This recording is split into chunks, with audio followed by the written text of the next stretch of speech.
Alright, yet again unto the breach, turn 26, and because we are at war, what we're going to do is we're going to go through events here quickly, and then instead of looking through battle reps, we're going to view them from the strategic map, because I'm finding that cleaner.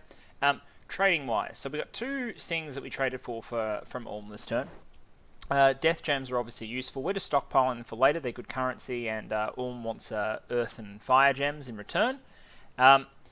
We also got a Helmet of Heroes. Now, the Helmet of Heroes is, I hope, the first of many, and the idea with these are you can put them on Inca or on Apusquipe that are leading primarily Hatun Runa. This gives a +2 morale boost when you're wearing it, and means that a Hatun Runa with 1 experience star and a reasonably good commander is suddenly a reasonably resolved combatant. They're not going to run away at first contact anymore, which makes them do their job of being blockers and evocation catchers much, much better as battles go longer and longer as they scale and get larger. You need your troops to last longer in order to be there to block for longer. So we're going to get a few of these, put them on key leaders ahead of major battles, so we'll be using Hatun Runa for actual engagements, not just for siege chaff or raiding, and this will help them last longer. In terms of random events, we had a plus tax event, we had a plus tax event, we got 4, 5, 6, 7 gems in Sea Stag Lake where our Dominion has not yet made it unlucky. We had a 160 gold event, and then we lost temple and lost population. So we'll use the extra taxes and gold to rebuild that temple. It all works out in the end. We lost a scout that was moving through Machaca towards Solaria, which is always unfortunate, but I'm sure we'll also be...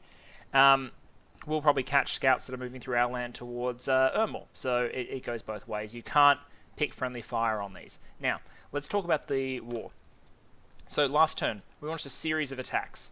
This turn, there were a number of developments, but the overall assessment is that our attacks were generally successful, and then foiled by the elephant in the room, a unfortunate diplomatic intervention, one that we feared, which is Vanheim has vultured far sooner than we wanted them to, and significantly, they violated our NAP by attacking Lish, which we had already taken the province before.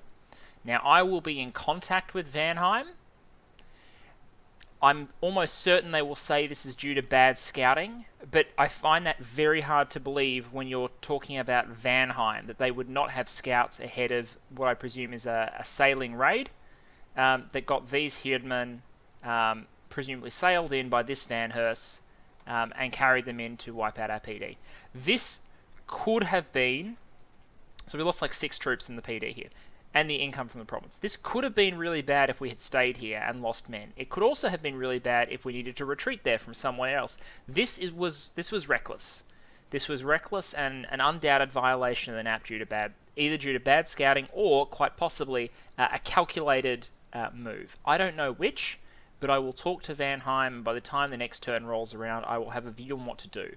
But in the end, they are now sitting on not just one territory we fought for and claimed, but also the throne, and the throne is worth almost as much to us as Uruk's capital, because by giving us those 2 growth points, it will act on the income of everywhere that our scales apply, and an increasingly large area is having our scales apply, because we have to now spread it in order to fight off Ermor's even shittier domain. So our domain, our dominion rather, just makes people lazy, disrespecting of authority, unlucky, and incapable of learning, and forces them to live in an uncomfortably unproductive climate, which stresses their bodies to the very limits. Ermor's kills them. So ours is better, but we need to spread it, which means we have temples here now. So we want to make our dominion better, which means getting this throne. So I will explain to Vanheim how incredibly miffed I am that he's violated the NAP and that he's seized this throne, and I will attempt to come to some sort of arrangement. However, I'm given some confidence by the fact that I presume the primary army is still over here on Bandar Log, and I'm sure there's more than 130 units here, it's just that the glamour units do not appear. So their forces still committed to this siege for the moment, so it's unlikely they'll launch a full-scale attack. I also find it... and because of that, I find it unlikely that they're planning a full-scale war, and that gives us room to maneuver. Also, the fact they violated our NAP now frees our hand a little bit. Ulm will be looking for new targets afterwards. Ulm is already talking about a war after this one, and I may be able to skew that. The reason I think Orm is getting restless is becoming clear to him very quickly that I may end up with the majority of Uruk's territory, and he will only end up with Man, which he has now seized, and the surrounding territories. That's something, but it's not what he wanted. And it may be that if we can intimate that Vanheim would be a useful target, now that we don't have a nap, he may be willing to engage our services again in exchange for, say, a majority share of Vanheim's territories, which would quietly allow us to keep most of Uruk's land. Mind you, it's not our land yet. We haven't fought and won it. We've only fought well. So that's the Vanheim dimension. We'll monitor that as time goes on. We launched a couple of attacks this turn. We took Alluvia. Alluvia is an incredibly poor province, but it's okay. We're going to deny it. There might be gems here. We'll search later. We're going to clean up again on 137, hope it's better. And from that point, the Suppliers can move to reinforce or strike at any point along the coast. We're moving in with a relatively small army just to poke this, hoping that Vanheim withdraws. At the time I'm submitting this, I'm still in negotiations with Vanheim, but one way or the other we're moving in, and if he moves out and just has PD there, we'll kill it and deal with the consequences later. He violated the nap, not me, and if he stays there and kills some hatun runa, like, I picked a diseased Apu who's dying anyway, and some hatun runa, like, I really don't care.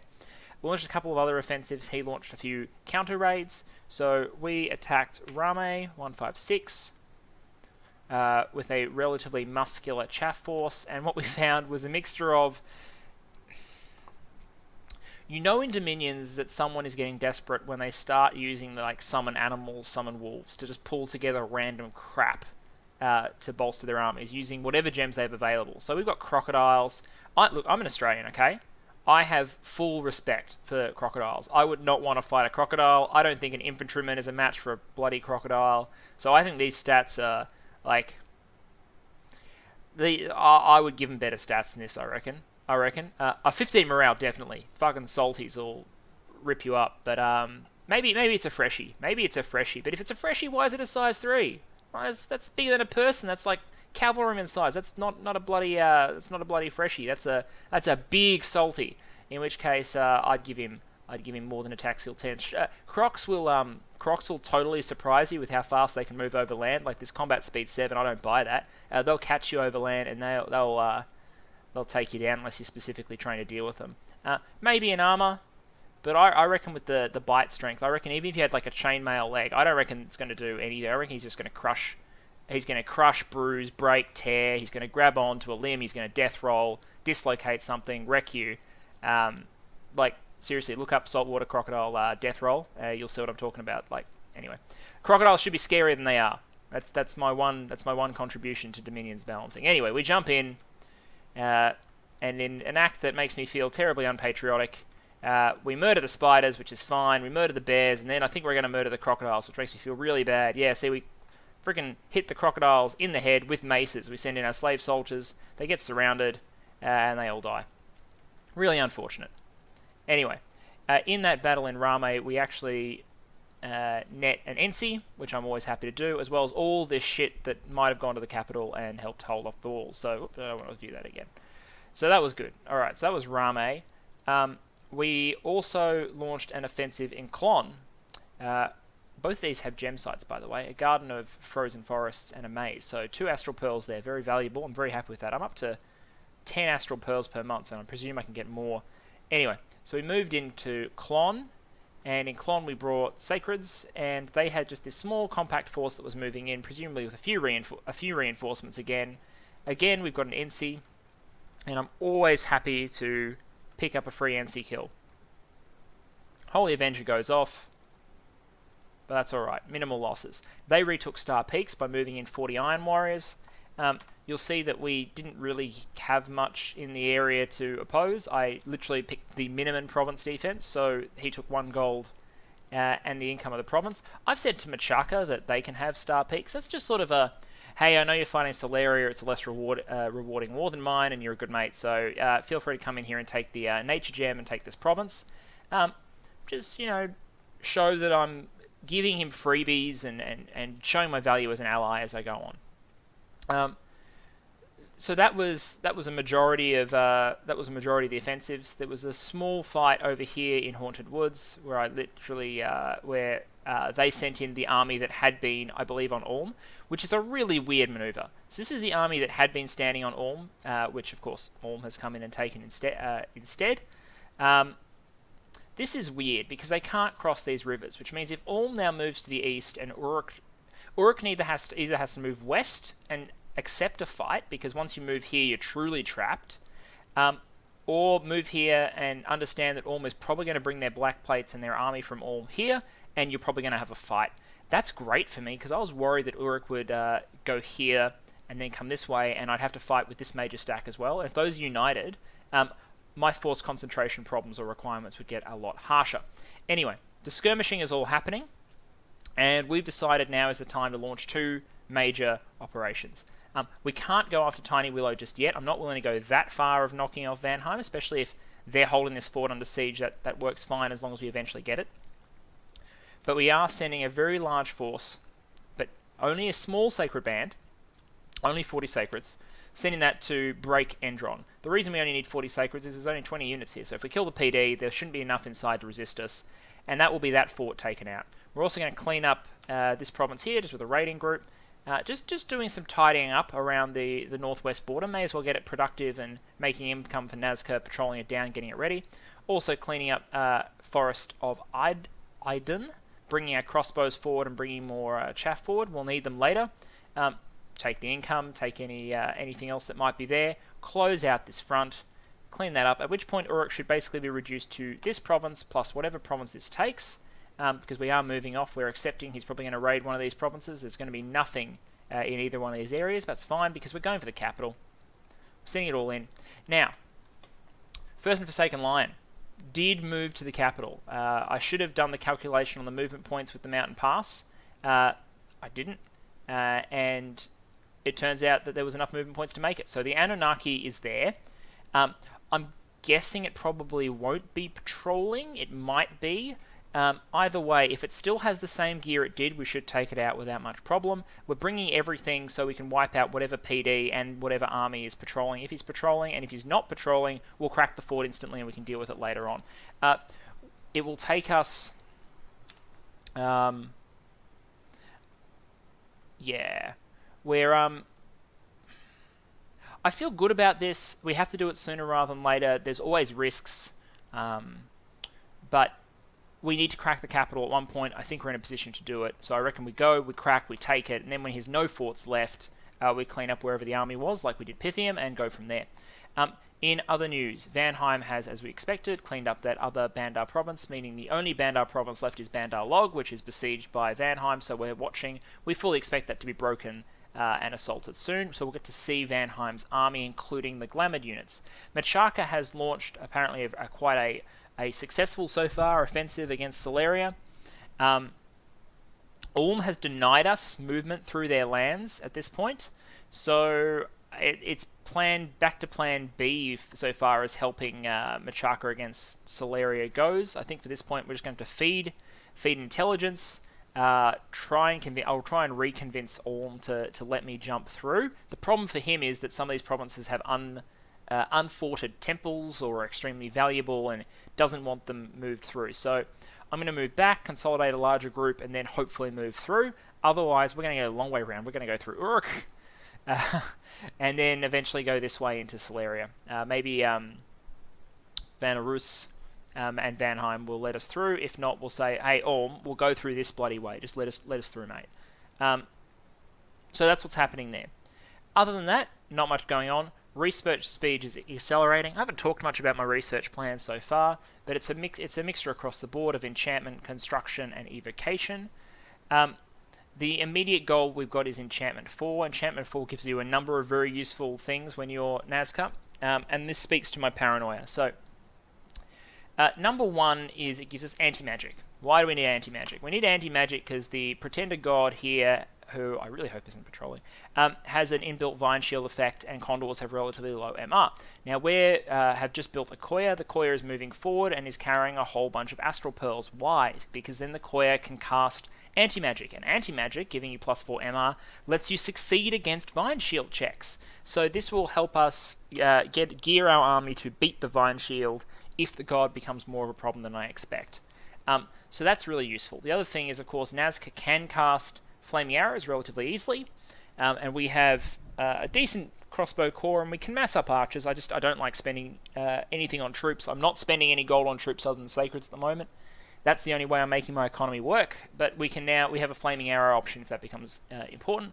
And Cloud Trapeze. Cloud Trapeze is the standard teleport spell for a lot of our mages, so that's really handy to have. It's spending air gems rather than astral pearls, which I generally prefer, and gives access to more mages that wouldn't otherwise have it. In particular, it allows Inca to Cloud Trapeze, which they might do later if we decide to thug them. Twice Spawn, also good. Twice Spawn lets you twice spawn all your Koyas, and the reason I'm going to twice spawn my Koyas eventually is it helps me bypass the whole if one dies, an Inca dies, if an Inca dies, one of them dies mechanic, because Twice Spawn supersedes that.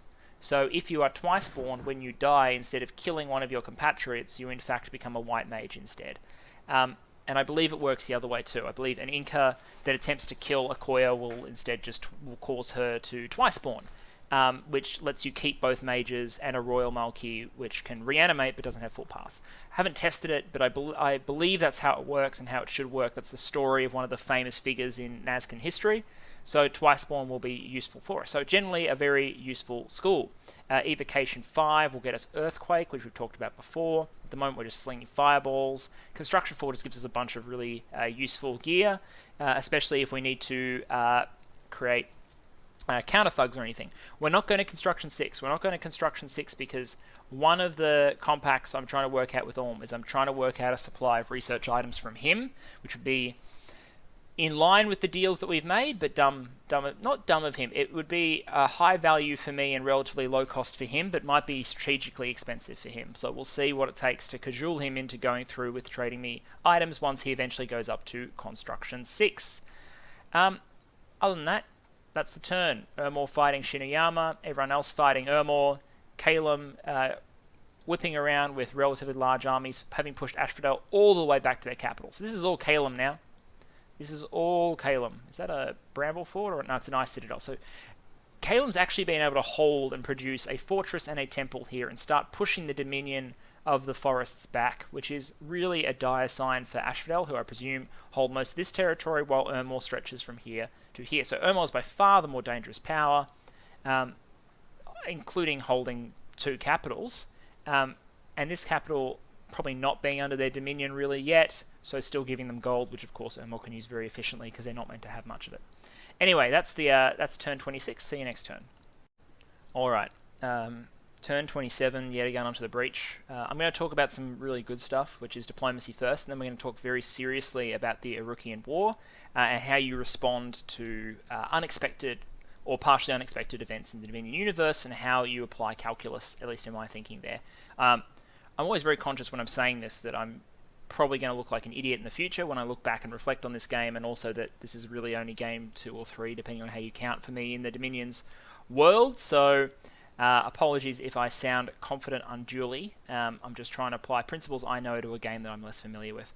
You'll see this turn that we're sending 12 Earth, 15 Fire, and 15 Fire gems to Orm. We're also sending 8 Nature gems to Asphodel. I don't always show this, but you know what's going in the background. Why on earth are we sending all these gems to Orm? Because this turn, I did a little bit of negotiation towards the end of last term after I'd submitted my turn before Orm had submitted theirs.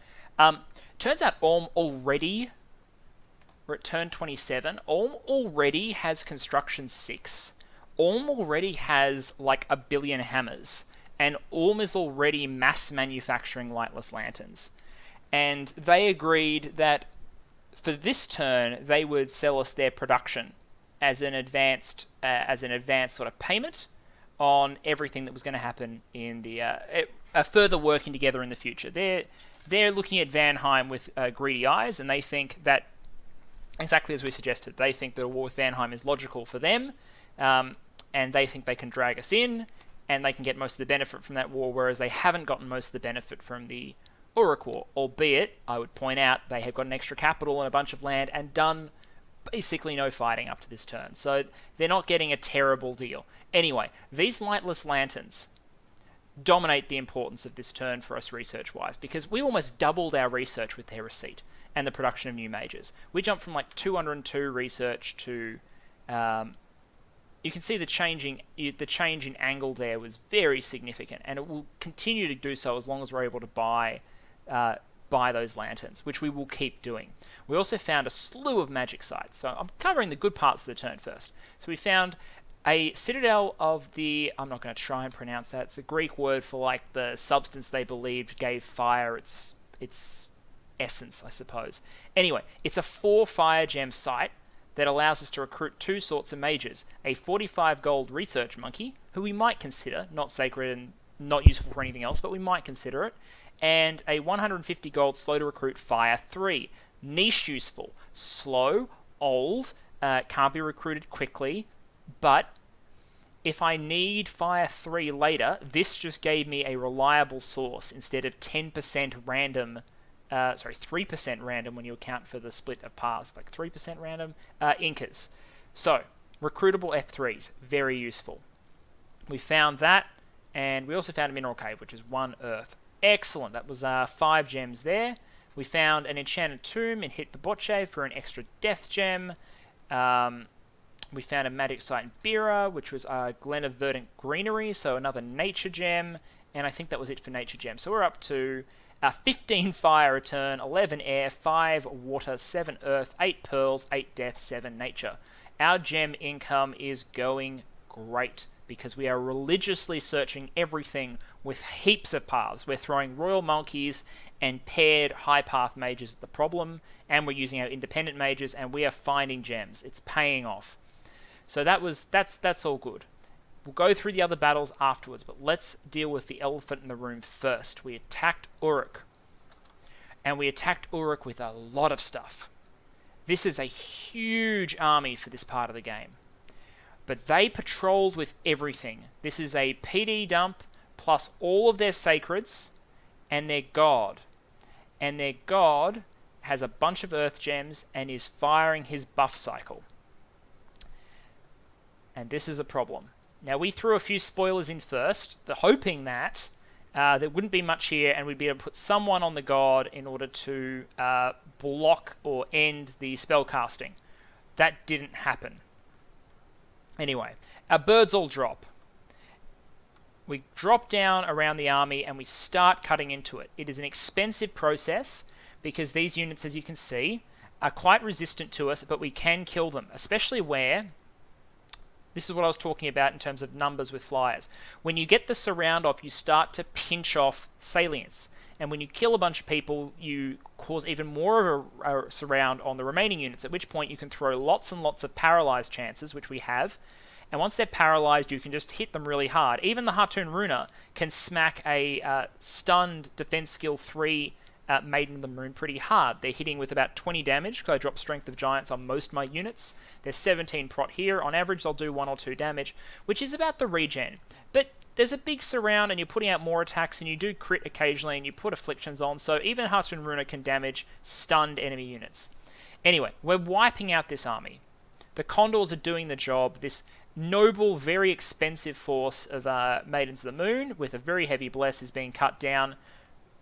But this god has the Vine Shield, has the Regeneration, has buffed to Prot 24, and has 15 shock resist. Now, there's 3 afflictions here. Weaken, chest wound, and limp. That's okay. But we're still looking at 17 attack, 14 defense, and even though the god is now asleep from fatigue, we can't kill it. We can wipe out the entire army, but you'll see the Hatun Runa and the Condors group around, and Condors only have 8 MR. Condors only have 8 MR.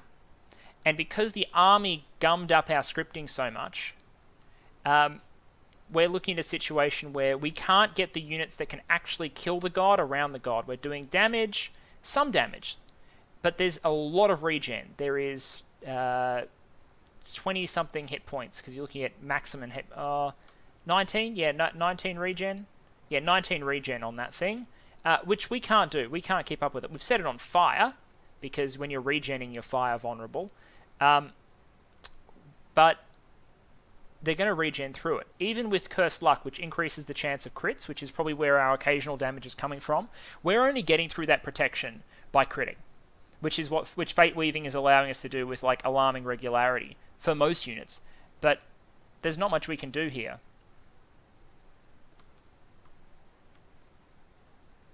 So we're just going to watch sadly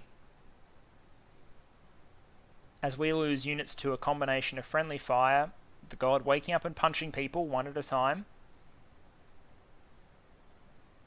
the fireflies killing our own people, and this goes on to turn timer, because nothing that can actually kill... We got one Sun Guard. The Sun Guards are our best chance normally, but this one's feeble-minded. So normally these guys would have, I think, 11 MR. Yeah, 11 MR, which is reasonable, and they do a lot of damage with this Sun Mace. 26 damage swinging twice. Will reliably do some damage twice per turn. So if you had a full surround of Sun Guards, you might be able to beat this down. And now we paralyze it and still can't do it. The shock resist is bypassing our lightning weapons, and the regen is taking care of everything else. So I'm not going to sit here and wait till the turn timer. Just know that that's what happened. That made this an incredibly expensive battle. We lost 53 condors, 19 spearmen, 113 slaves, 2 sun guards. So the valuable sacreds did not suffer tremendous casualties, but we lost 2.5 turns of condor production. We lost 9, 18, 20, about 22, 23 air gems worth of condors. Now, to be fair, we killed a Mashu, a Guru, 6 Ensi, an Enkidu commander, an adventurer, 41 Enkidu archers, and 75 Maidens of the Moon. Utterly irreplaceable Maidens of the Moon. We swapped condors for more than one Maidens of the Moon each. That would be okay from an attritional perspective, I suppose. It's more of a price than I wanted to pay, but you can see, and the Maidens of the Moon actually accounted for the majority of the casualties, but at the end of the day, we would have won this. We would have killed everything and been sitting on the capital if not for the Anunnaki's ability to tank through everything. So, let's talk about other battles while we do. Vanheim, we're not at peace yet, but Vanheim has conceded to me taking back Lish. Their request is for a monetary payment for Tiny Willow, and they also want some of this water. I may take that, but I'm not agreeing to go back to a non-aggression pact because I don't know what Orm is going to do just yet. This army here is much reduced, which makes me think that they bashed into this Ormish army here and lost and then retreated. So I think that Uruk's offensive military capability is all but blunted, other than what is left in the capital and like 30 iron warriors here. We cleaned up Endron with no problem. We moved in. We had barely any sacreds, but they had barely any PD. Fort's cracked. I don't even need to comment as that is Nazca. If I'm on a fort, the fort is cracked. Like, we have siege strength galore. It's one thing Nazca has in absolute spades. Which leaves Uruk with effectively 3 provinces. This one over here they're not drawing income from because it's cut off, so it doesn't count, and it will soon be Ormish anyway. I assume that Orm will clean up these 2 provinces this turn. So, we have a couple of options in a situation like this. So we've encountered a threat that we're not geared to efficiently counter. Enemy super combatant. And the enemy super combatant will probably only get more dangerous over time. He might be able to source more gear, and more gear would make the super combatant yet more dangerous. What makes the super combatant unbeatable at the moment is the prot plus regen and the vine shield altogether are just too high for us to deal with. So there's a couple of ways we could go about this. The traditional counter for a super combatant, like there are 2 off the top, like out of the box counters that you would normally go to. Dominion is rock, paper, scissors. You can always bring scissors when you encounter paper, rather than continuing to throw your rock at the wall. One would be we could counter thug. So this god would be vulnerable to, say, we could thug some Inca. We could get some Inca, we could give them a really high damage weapon. They already do lots, but we need to give them something armor piercing, so like great sword of sharpness or something better than that. Orm's got construction 6, so we could get some real high value gear out of them. Thug them up with some armor, a shield, put them on attack large, send them in, and they cut straight through that protection. They have high MR, base 16. We can maybe anti-magic that to 20. Set them to attack large and do the job. The problem is, Orm's capital isn't under siege. It's free, which means they can always PD dump. So if we go in with thugs, the thugs that are designed to kill the SCs also have to be able to kill very large volumes of chaff, which is very, very difficult to do, especially with something relatively basic like an Inca. So you need to send the Inca in with an army to kill the PD, but if you send an Inca in with the army is likely going to clog around the god anyway, because he'll position his god to be in the middle of all his PD, and your Inca might not actually end up getting to do their job, because the god doesn't actually kill that many units, so the Inca may fail. The problem with that solution is it may not work in this situation of trying to take a defended fort. It may also not work in the context that it'll take a while to get together. We'll need to buy the items. They'll need to be forged, so at quickest, forge this turn, sent next turn, arrive the turn after, equipped, and then move. From the closest lab, which would be Helm Shearer, or eventually we could take this fortress. Kark and Xanthras would also suffice, but another turn there. That's a long delay, and in that delay, Uruk can seek diplomatic help. Uruk is denying us the income of their capital. Our forces are pinned. Our forces can't be engaged elsewhere. There's a tremendous opportunity cost, so the thugging strategy is difficult. We also don't have a satisfactory magic cure at this point, because if you look, our research was so bad for so long that we don't actually have much. We might be able to... no, actually, this typical armor negating damage that you would draw from evocation would be things like lightning bolt. But the god is self-buffing to about 15 shock resistance, which negates lightning bolt most of the time, and they can regen through the rest. It also makes it very unlikely to stun. So more lightning, more shock is not the solution to this problem, and nothing else we have at level 3 is going to reliably do it. Like truly massed acid damage, but we don't have water. We can't cast this stuff.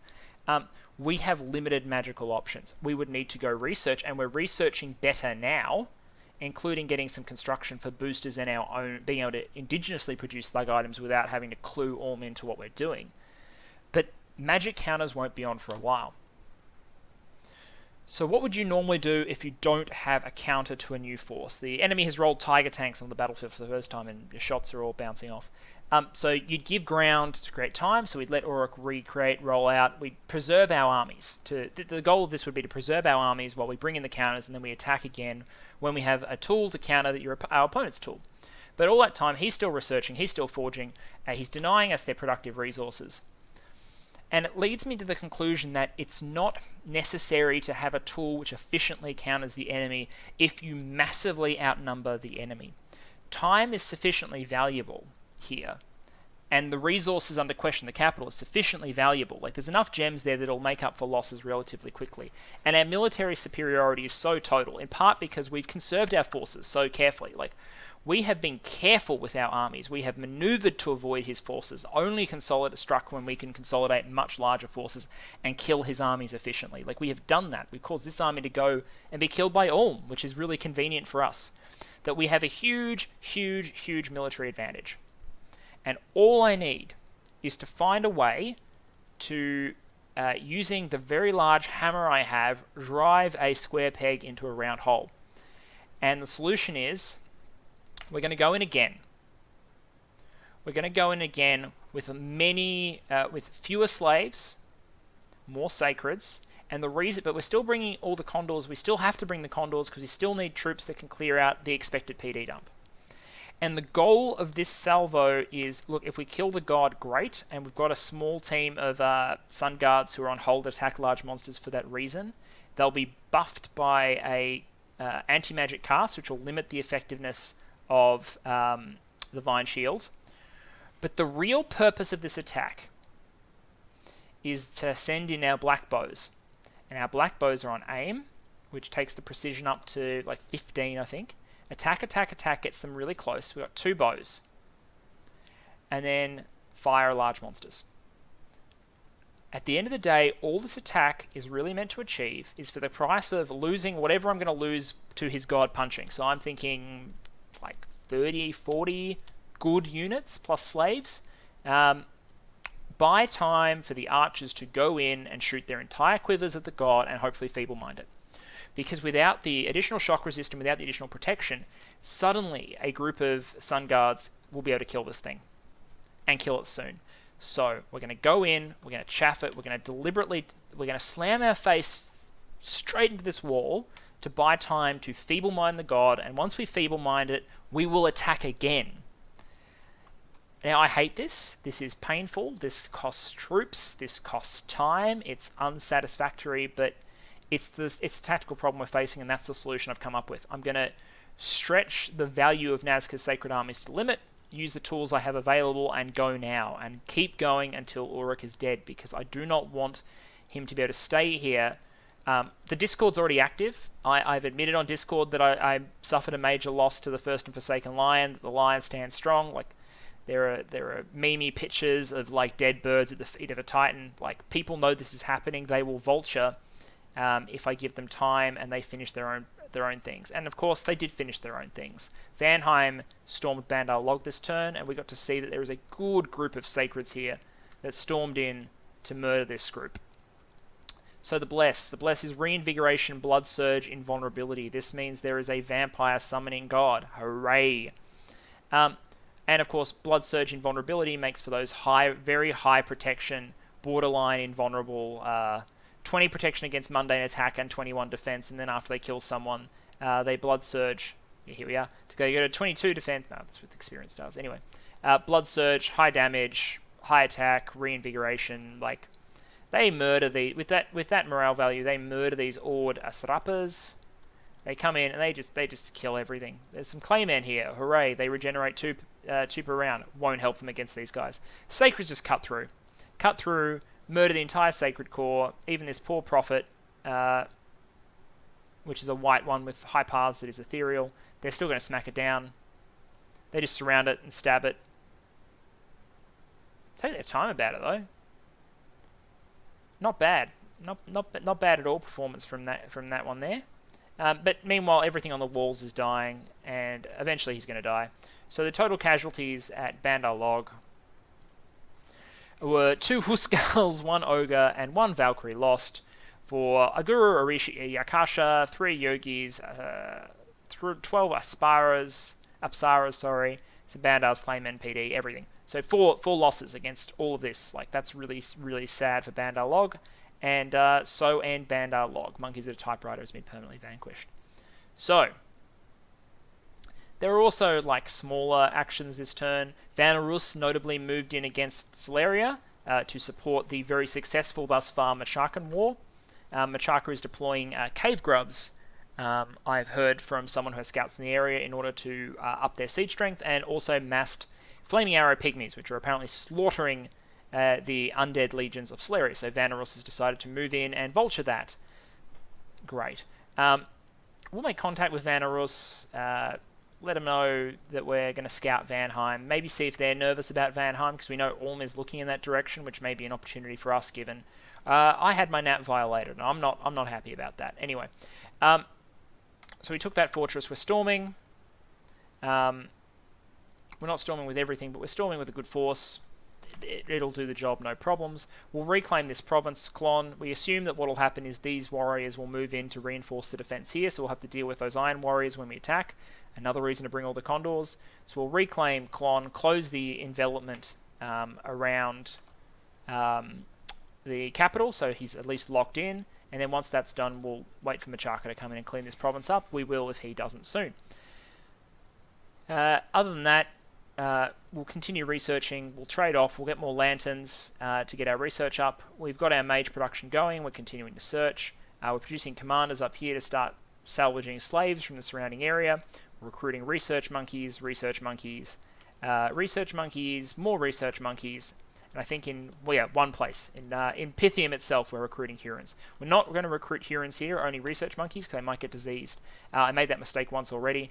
That mage can move down, join us here, and eventually we'll get an independent mage, put them in a province together and get a disease heal on. If it dies of disease before then, shit happens. We're patrolling with all these excess troops. We can't bring everything to Uruk because we'll eat all the supplies. In Iden, we're already starving because you tend to get very, very large armies when you're doing this whole hatun runa driven strat. You tend to run out of supplies. Forest of Eden is now starving due to lack of supplies. I think there was another one too. So that's relatively common. So we're going to spread out, we're going to patrol, and that's going to up the revenue in these provinces relatively quickly. And we need every gem we can get. Plus, we might catch a few scouts. I hate scouts. I like them all to die unless they're mine. So that's our turn. That's our plan. We're going to bash our head into Uruk again. We're going to go for the feeble mind. Hopefully win. But if we don't, I fully expect at this point after Uruk pulled that out for them to pull something else out. And yeah, we'll smack in again and see if our strategy of square peg round hole with sufficiently large hammer works. Alright, yet again unto the breach, and for this turn we're going to jump straight into the results of a battle at Uruk, where we were attempting to force a solution to a problem using very large forces rather than a counter that's actually built for the problem. So we deployed again. They had a patrol force again, they had PD, and they had their god. This time, however, just as we come in with a new set of counters, their god has gotten 2 new items. They have gotten an Enchanted Spear. The Enchanted Spear, as a length 3 weapon, suddenly means A, the god is not punching people anymore, and is thus doing 33 damage and instantly killing whatever he stabs, but also that the god now gets repel checks. By not having a length 0 weapon, the god can now repel at attack skill 15, and against low morale, low attack skill Hatun Runa in particular, this makes it very effective on the defense. Still have the Ring of Tame Lightning, also has an Eye Shield, and an Eye Shield means that when you attack them, if you fail an MR check against 12, you lose an eye. If you lose 2, you go blind. So, one condor here has already lost an eye, which is -2 attack, -2 defense, and that goes up to -6 in the event that you lose both of your eyes. So, instantly this is a problem. Now, we've cast anti-magic, but they buffed up with, I think, elemental resilience and iron skin. I'm not sure whether it's Iron Skin or Stone Skin. Either way, they buffed their protection with Earth Magic, and as a result, still seeing a protection 24, but now also have repel checks, still shock resistance 15, resistant to a whole bunch of other damage types, like, generally pretty bad. So what's going to happen? Now, the anti-magic will mean the Vine Shield will work less, but they've largely compensated that by introducing the repel element as well. So we murder the army. That's all happening as before. We've surrounded them. And this entire action is really only a distraction, because the only units that matter in my entire army right now are these 2 Uklas that have 16 precision at the moment, because they have cast aim on themselves and are stepping forward to improve the accuracy of their shots and are carrying black bows of Boltov. So, this attack is happening, the god is fighting, and our archers have now moved 3 times, they've moved into range, and they're going to start plinking away. Now, they won't hit with every arrow, even at this range, but they will keep shooting. They will keep shooting until they run out of arrows. So we're going to fast forward. Now, and yep, it's done. It's done. So, the god is now weak in chest wound, limp, but also feeble-minded. Attack -1, defense -1, prec -5, MR -5, leadership divided by 4. All that hurts, but what really matters here is magic skill 0. Their god now has no paths, and they don't have enough time for it to die and bring it back. So the next time we fight, this god cannot self-buff. Now, for the moment, we're going to continue whacking it. Every time you see him glitch like that, that's him repelling successfully. We're trying to decay, we're trying to smite, but there's still 16 magic resist. Less magic resistance than there was, certainly. But still a significant amount of magic resistance. And still a lot of bullshit surrounding the god rather than the really good stuff, rather than the Sun Guards. Which was inevitable because we had to bring stuff to kill the PD. And the result of all this is that we're going to keep bashing, but I believe we're once again going to go to turn time and retreat, which is understandable. Unfortunately, because they have the spear now, they're killing considerably more units than they did last time, which is unfortunate. Still getting some damage in, but the regen happens. However, critically, we're doing some damage. Critically, next time, their god will not be able to buff because the god no longer has magic. And without magic, there is no scope for the First and Forsaken Lion to repeat the whole Elemental Fortitude, High Prot, and thus the amount of damage they'll take from each of these chips will increase by about 7 or 8 per chip, thus magnifying the effective damage we're doing by, at least 4 or 5 times, which will be hopefully more than enough to break through the protection. So, the cost of this really expensive attritional strategy was 16 condors, 8 sun guards, 2 sapphires. Other stuff I don't care. Just to kill the PD again. That's fine. The god is now feeble-minded. So what we're going to do now is we're going to go in again. We're going to send our army straight at them again. And this time we're sending a much smaller army. The army is comprised almost entirely of units with very high MR and some Supplier on attack closest. So the idea here is the slaves and Supplier are very good tar pit units. Supplier in particular because they are high morale, high defense, and they're ethereal. So they will clump up on the PD and only on the PD. And the Sun Guards and Condor Warriors that will be at MR 15 and doing high armor piercing damage in the case, high piercing damage in the case of the Condor, and just high damage generically in the case of the Sun Guards will all move in. We're going to get Strength of Giant casts off from a couple of our E2s, including 2 from this one who we've given Earth Boots to get into that position, which will Strength of Giants all of our units, and we're just going to beat through the god. We're just going to beat him down with ordinary sacred troops because that's the resource we have, and we want this war done. Other than that, let's talk about other battles, and then we can talk about other events. So we're sort of going backwards this turn, but that was the important opening. That our strategy, while expensive, worked. We were caught off guard, but it worked. We seized Edron. Endron, as we expected, had relatively few defenders. There's like a Gala here and some archers. Never gonna be a problem for Nazca. So we may as well look here at this point. Ignore the suicides. So yeah, we lost in Uruk, but we accomplished our goal, which was to feeble-mind their god.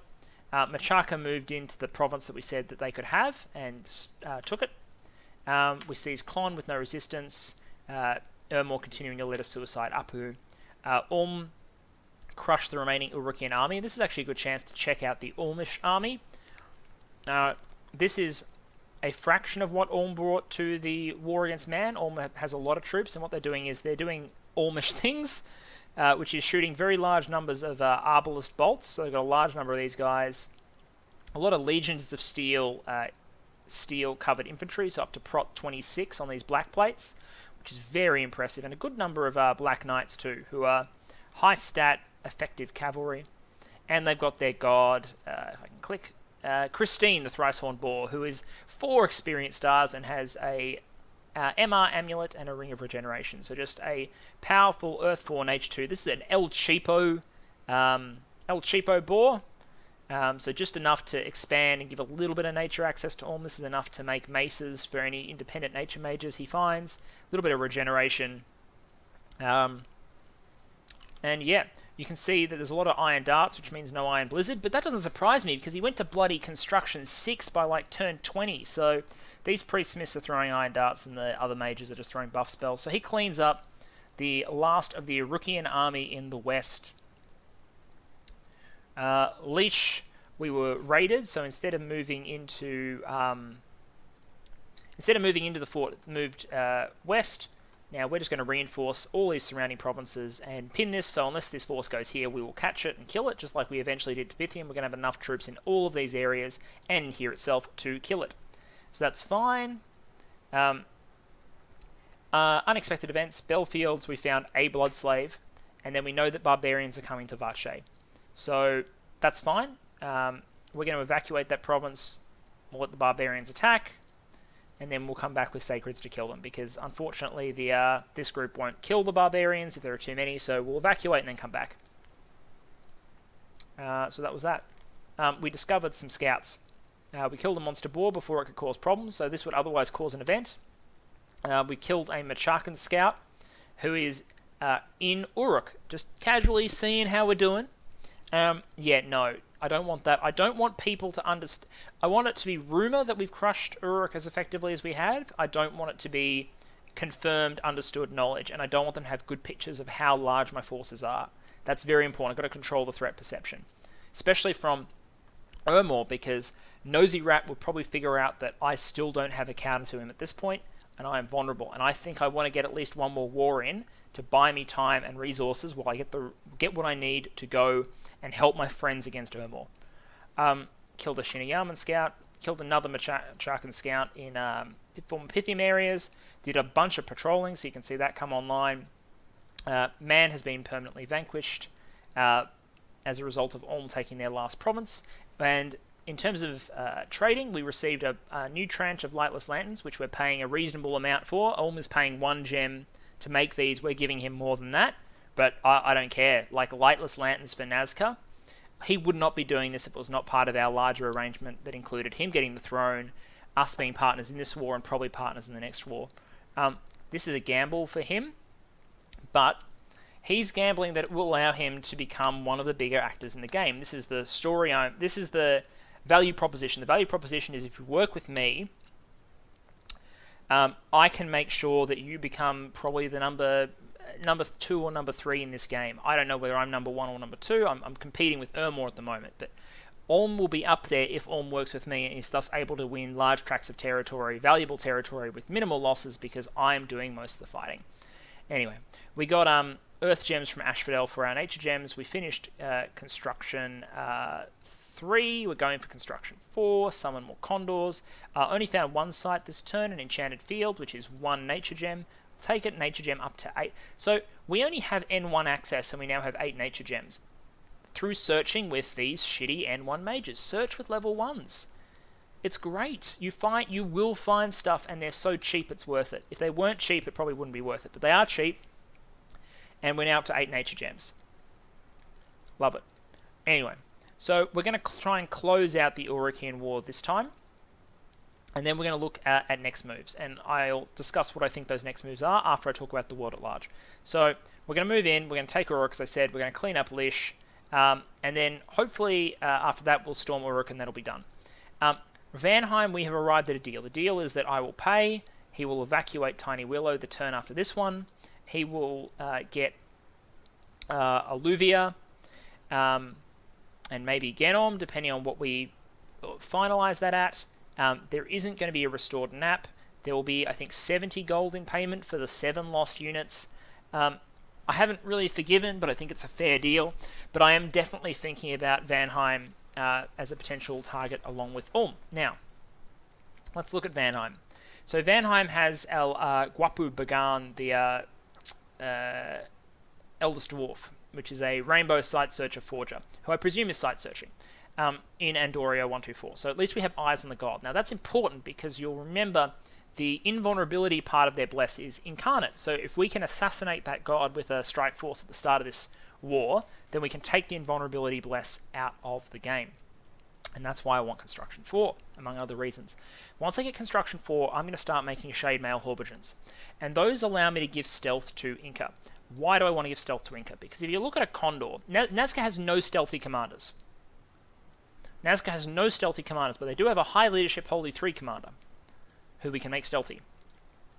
Condors have 140 stealth. Condors are stealthier than spies. Condors are the U2 spy plane of the Dominion's universe, and that's why they're stealthy. They fly at such high altitude that presumably with cloud cover, you can't bloody see them.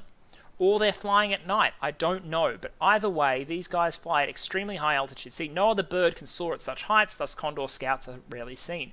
You can't scout with condors because they're not commanders. They're very good at patrolling, but you can't use them as scouts. These would be amazing scouts if you could recruit them for like 40 gold as scouts. They'd be like black harpies on crack because 140 stealth, dear god. Anyway, Inca with a bunch of these will have a relatively high stealth score and can infiltrate and allow Nazca to not only deep strike with its move speed, but also launch stealth troops large distances to just take elfing to a whole new level. So we're going to produce straight mail Haubergens as a potential invasion aid. That's important because it's clear Vanheim is getting their blood economy going. Because look, there's storm demons. And we don't know if they've already deployed storm demons to the front because we don't have eyes on most of their territory yet. We're working on it. We're filtering all the scouts that had eyes on Uruk. We're making more, and we're filtering them through to try and get full visibility on this relatively large Vanheim. 1, 2, 3, 4, 5, 6, 7, 8, 9, 10, 11, 12, 13, 14, 15, 16, 17, 18, 19, 20, 21, presumably 22, 23. So, good size Vanheim, including Bandar Log. So, they are a 2 capital power at this point, same as we're playing for 3 caps. But they probably have better scales than us, so they might be our economic equal. They probably have an economic advantage over us at the moment. And they've taken fewer losses. So they're dangerous. And if there are a lot of these blood summons coming out, we need to step in now before the blood economy takes hold, because blood will scale more than a gem economy any day of the week, and Nazca does not have access to a blood economy. So we've talked to Vanarus rather. Now Vanarus wants them dead. Vanarus wants Ulm and I to help them get rid of them, but Vanarus is not ready to fight. Vanarus is in the middle of a Solarian fight, which is fine. So Uruk and I are going to do it alone. Uruk has said that they're willing to go along with this and keep trading and whatnot, but I'm not getting any money for my losses because they're not happy with how the territory division is gone. I'm not getting any of the mercenary refund for my losses, even though I've taken heavy losses. His legalistic argument is actually very good here. And he has me on this one. He said, all right, what's the cost of your condors? The answer is condors don't have a gold cost. Condors are summons. So I could claim the cost of like a couple of sun guards at 20 odd gold each. I could claim some slaves at 5 gold each, but really there's not a lot to extract from him at that point because it would only be part value anyway. So he's like, okay, we'll go to war. We'll go to war at the same time this time. So none of this, he waits for me to go to war and then goes to war when he sees that it went well. Thanks. I'm sure he had spies in here watching and knew when to go in. We'll go in and we'll draw a line straight down the middle of Vanheim because that puts Bandar Log, a bunch of fortresses, and 1, 2, 3, 4, 5, 6, 7, 8, 9, 10, 11. About half of Vanheim's territory dead in his sights. And he said, in the event he fights the primary Vanheim army, he wants even more. So he wants to do no fighting for half of Vanheim's empire, and if he does fighting, he wants more. Now, I'm happy to take it. I'll take that deal because it lets me sweep up Vanheim faster, hopefully, and more reliably, because Vanheim will be really dangerous to Nazcan Sacreds. They have lots of high damage units that can cut down very large numbers of Nazcan units very quickly. Einheers will do that. Even Huskars will do that.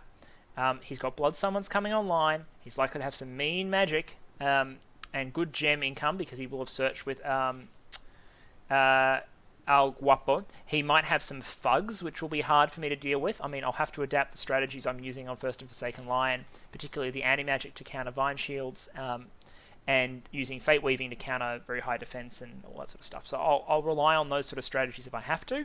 I will get raided. It will be hard. We'll talk about that if and when this war begins. I know I'm talking a lot about a war while another one's still going on, but here's the thinking.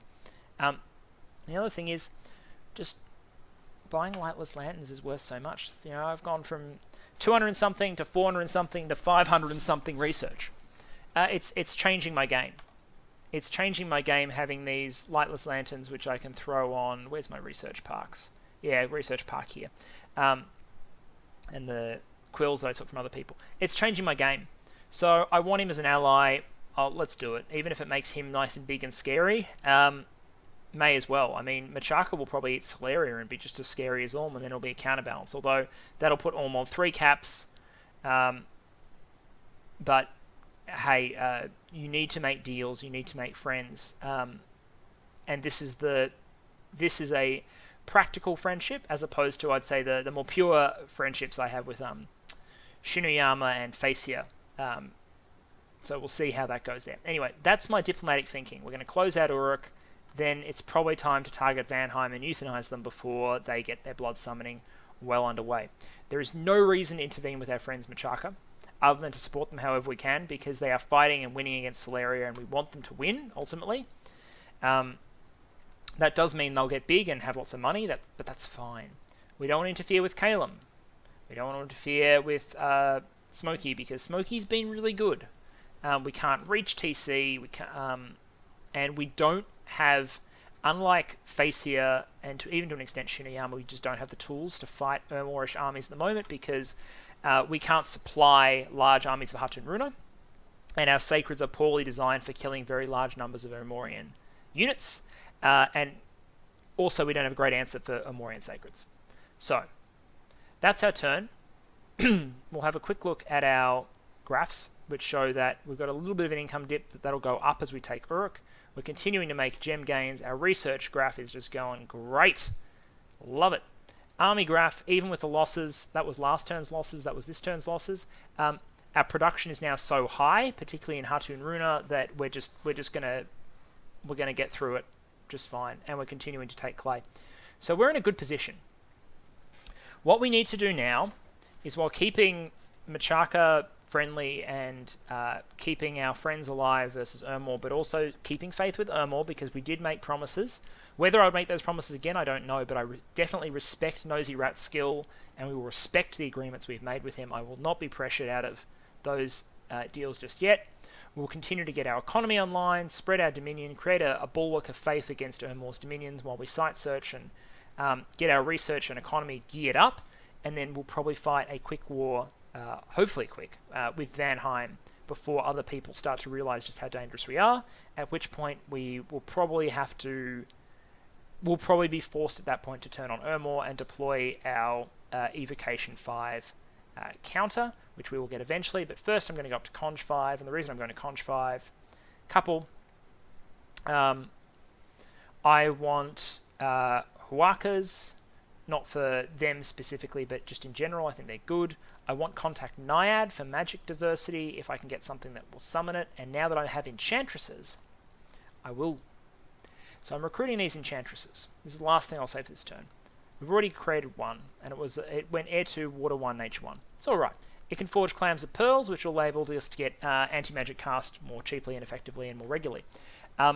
We'll keep recruiting them until we get one that with boosters, so Construction 6 boosters, which Ulm will furnish us with.